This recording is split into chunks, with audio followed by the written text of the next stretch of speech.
Hukum guna duit masjid untuk majlis hari raya. Bagus dia soal lagu ni.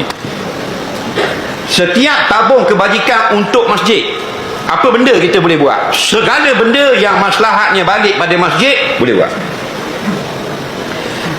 Parking depan ni tak cukup, kita beli tanah situ nak 40,000 buat parking kereta motor. Sebab orang nak orang parking senang mari semayang sini, padahal tak ada kaitan dengan masjid. Boleh ambil pitih masjid 40,000, beli tar apa semua buat parking. Dengan sebab parking tu orang mari semayang masjid, orang panggil maslahat balik ke masjid, hukumnya harus. Segala-galanya kebaikannya balik pada masjid, hukumnya boleh.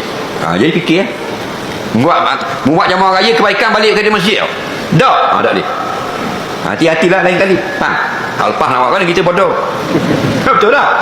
Rabbana la tu'akhidna in nasina aw akhtana. Wahai Tuhan kami, jangan balas kebodohan kami di masa lalu. Banyak salahnya kami dulu, betul tak? Banyak doktor kita dulu.